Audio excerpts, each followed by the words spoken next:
Sifisolungelo Tabete. On August 5, 2017, the South African bodybuilding community was shaken by a tragic accident that claimed the life of rising star Sifisolungelo Tabete.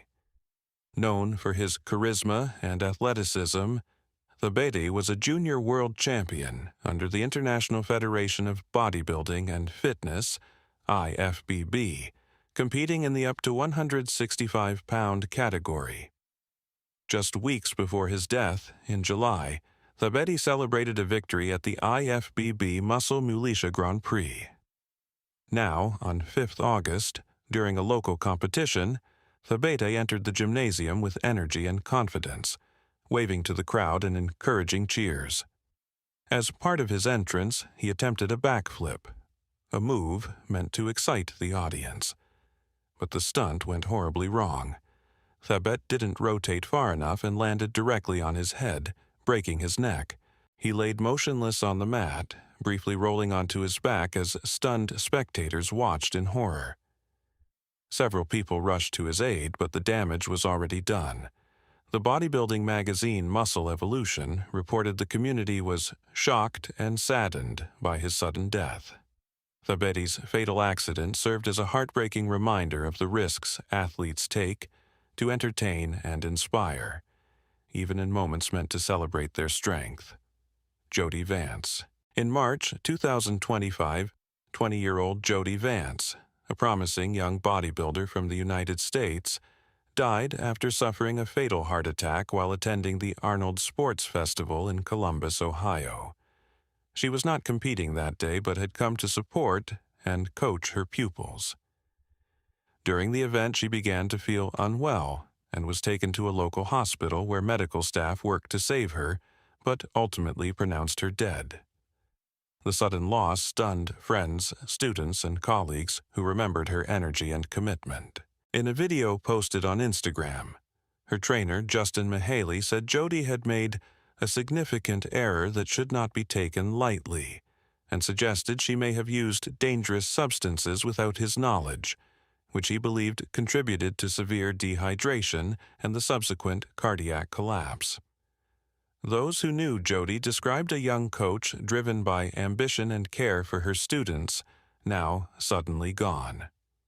For a family, a small circle of trainees and recovering sport community, the festival became a scene of grief.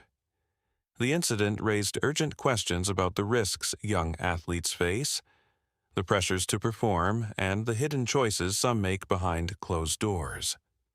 Mohamed Benaziza began life as a young soccer player in France and picked up weight training to improve his game. The gym changed his path. He moved from the pitch to the stage and quickly found success. After winning an under 75-kilogram contest in Spain, he kept climbing the ranks, collecting smaller titles until his breakthrough at the 1990 Night of Champions, where he won and left Dorian Yates in second place. Joe Weider nicknamed him the Killer of Giants for his explosive rise. Benaziza went on to compete at Mr. Olympia 3 times, peaking with a powerful 5th-place finish in 1992. He kept competing without long breaks and soon traveled to the Netherlands for another event. Tragically, on October 4, 1992, shortly after that contest, he was found dead in his hotel room at 6 p.m. Reports say he had complained of sickness and shortness of breath in the hours before his death, but refused medical help. Also, different accounts at the time suggested that he took an injection from an unidentified man to speed his pre-contest conditioning, though details remain unclear. However, only 33, Benaziza's sudden loss cut short a career that had promised a new, dominant generation in bodybuilding. Wanderson da Silva Moreira. In May 2025, a 30-year-old Brazilian bodybuilder, Wanderson da Silva Moreira, collapsed and died after a suspected heart attack while competing in the annual Pantanal Bodybuilding Championship in Campo Grande, western Brazil. Eyewitnesses said he had just finished his performance and was leaving the stage when he felt unwell and fell near the backstage area. An emergency team worked on him for more than an hour, but he was pronounced dead at the scene. Earlier that day, Wanderson had told a friend that he was not feeling right, yet he insisted on competing. His friend added that Wanderson had a history of high blood pressure.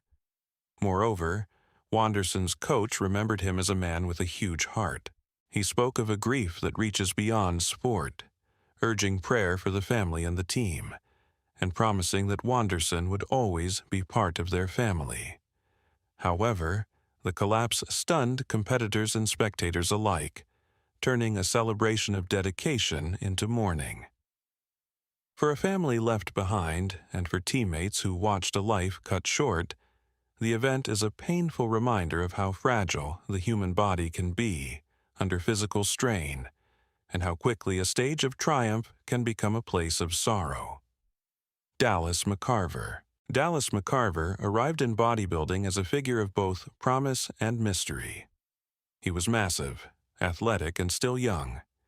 He looked like he was built to carry heavy burdens and to shape a long, bright future. At 21, he became the youngest professional bodybuilder after winning the IFBB North American Championship. And over the next 5 years, he grew into a 300-pound, 6'1" athlete known for raw strength and a relentless work ethic. His presence on stage suggested a rare combination of power and potential. Now, trouble had briefly surfaced in March 2017 when he collapsed while posing at the Arnold Classic in Australia. He was immediately hospitalized and told to pursue follow-up tests, a step he apparently did not take. Little did he know that the warning would later gain heavier meaning.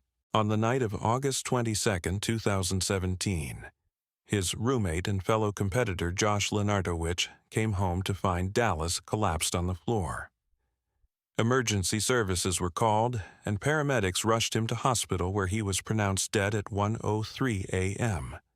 Early accounts speculated he had choked during dinner, but that story shifted as investigators examined medical evidence more carefully. 3 months later, the autopsy dismissed choking and identified an acute cardiac event as the cause of death, noting that chronic use of anabolic steroids and other performance-enhancing substances had contributed to his sudden death. The report underlined how long-term drug use and extreme physical strain can quietly damage the heart, turning a life built on strength into a sudden and tragic loss. Rich Piana.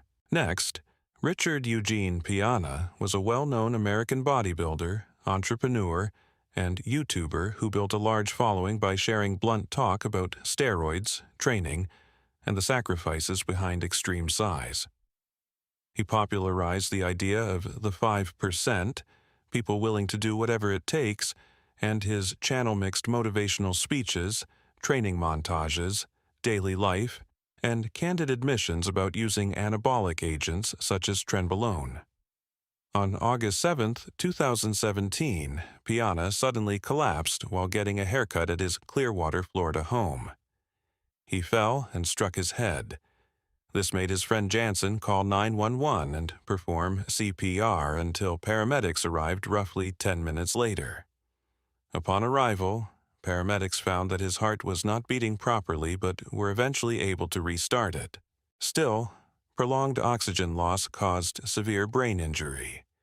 Responders noted crushed white powder, a straw, and a credit card on a nearby table, prompting administration of naloxone amid initial concern about an overdose.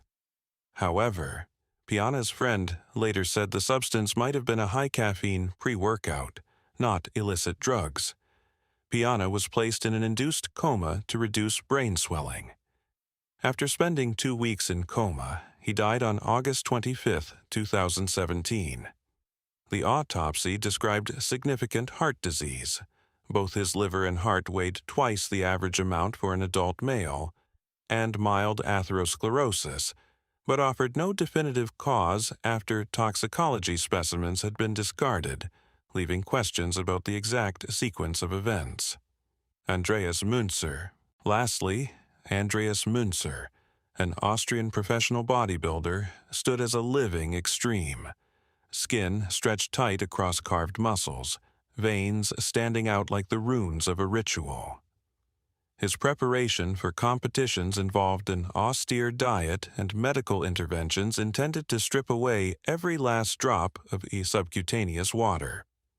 Andreas Münzer idolized fellow Austrian Arnold Schwarzenegger and met him at the 1996 Arnold Classic. But in pursuit of extreme conditioning, he used many performance aids, including large doses of anabolic steroids and potassium-sparing diuretics, treatments that likely played a role in his death. After months of severe stomach pain, he was admitted to hospital on the morning of the 12th of March, 1996. Surgeons operated that evening to stop internal bleeding, but his liver and kidneys failed soon after. His condition was too severe for transfusion, and eventually he died on the 14th of March. The autopsy report concluded dystrophic multiple organ failure and described shocking findings which included a hugely muscular body with almost no subcutaneous fat, a liver filled with tennis ball-sized tumors and areas of crumbly decay, shrunken testicles and marked heart enlargement, his heart weighing 636 grams compared with a normal 300 to 350 grams. Laboratory tests showed dangerously high potassium and traces of about 20 different drugs with signs of acute toxicity, perhaps from a stimulant. At his funeral in Styria, Schwarzenegger sent a wreath with the emotional message, "A last greeting to a friend." What the sport and medical communities can learn. Now, these deaths are not cautionary tales to titillate. They are accounts of human beings who pursued an aesthetic, an ideal with a relentlessness many of us admire and fear. Each case carries a person's family, friends, and fans, a web of grief and reflection. So, remembering them means honoring both their achievements and the vulnerabilities that accompanied those achievements. However, these deaths force both athletes and medical professionals to face difficult, uncomfortable questions. They show that the sport needs clearer guidelines about safe contest preparation, medical screening before and during peak conditioning, and honest education about the limits of pharmaceutical augmentation. Different measures should be taken, for example, thorough heart screening for elite athletes, regular checks of electrolytes and kidney function during contest prep, having medical teams and defibrillators ready at shows, and creating confidential no-judgment channels for athletes to get medical advice. Now, what are your thoughts about this video? Share with us in the comments section below. Also, if you like this video, share it with your friends, and subscribe to our channel for more interesting content.